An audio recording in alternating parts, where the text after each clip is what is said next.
Okay, this video is for those of us who will not be attending the 2023 Goodwill Industries International Delegate Assembly in Anchorage, and is meant to provide us with a feel for the Alaska experience.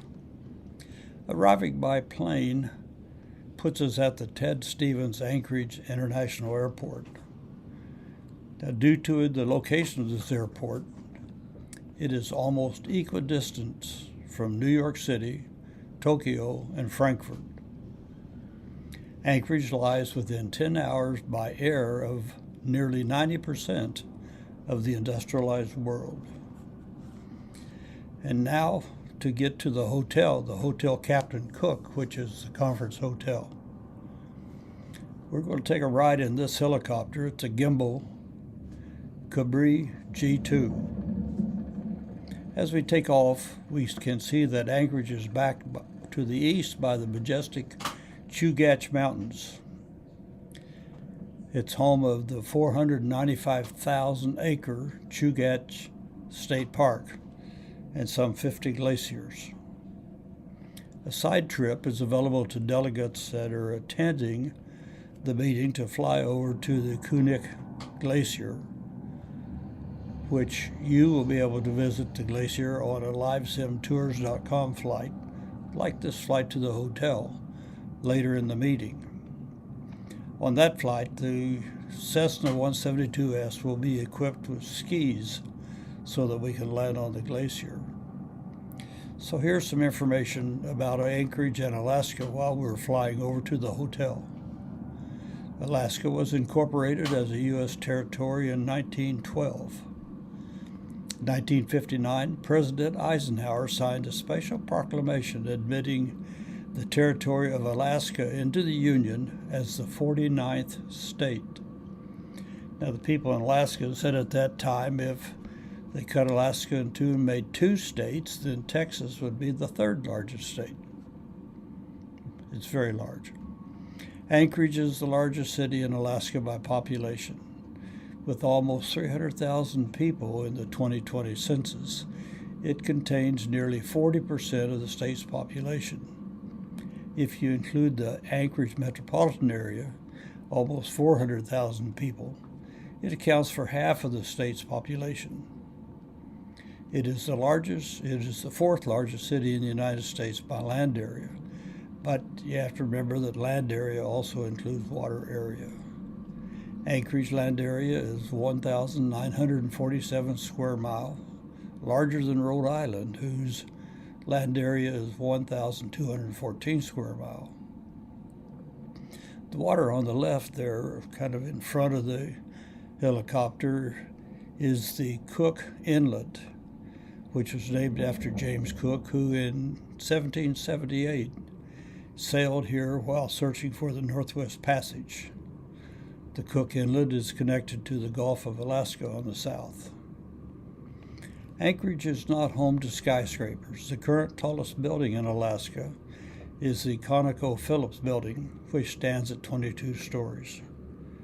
Now, remember that on our flight to Dubai, the Burj Khalifa is 163 floors, almost half a mile tall. In 1964, the Good Friday earthquake hit Anchorage. 115 people died.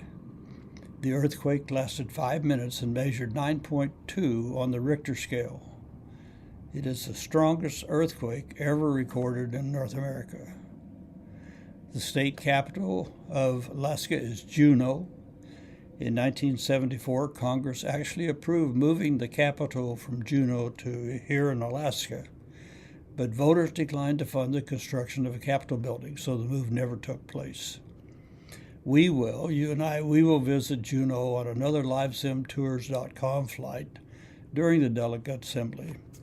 And since Juneau is landlocked, we will arrange to have our Cessna equipped with pontoons for that flight. Anchorage is very culturally mixed. There are approximately 100 languages spoken in the Anchorage School District. Anchorage residents are serious about cross-country skiing. The city has over 130 miles of ski trails. However, the folks attending it live in Alaska should remember that bears, moose, wolves, lynx, foxes, and other species of wildlife live within Anchorage. Speaking of bears, there are 250 black bears, they say, and 60 grizzlies in Anchorage. So one wants to be careful when you're out walking around. Moose are a common sight, with more than 1,500 moose living in Anchorage. On the other hand, Anchorage has more espresso stands per person than anywhere in the United States. So now we're getting close to our hotel, the Hotel Captain Cook. So we're going to pay attention to flying. Here we are with our view from inside of the helicopter, and we're going to look for a place close to the hotel, a parking lot, where we can sit down close enough that we could walk. And by the way, when this film was made, we were using live weather, and there was snow on the ground in Anchorage on that day. So we're going to pick a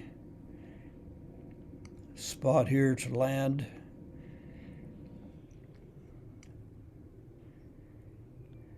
Okay.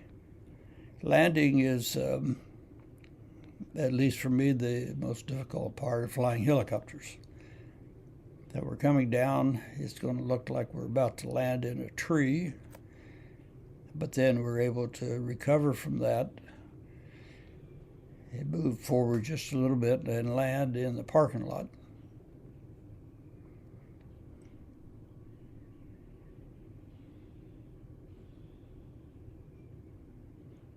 Okay, let's get back up a little bit.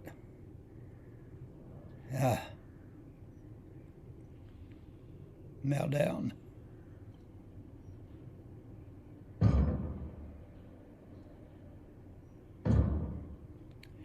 Well, not a pretty landing, but hey, as they say, any landing you can walk away from is a good landing.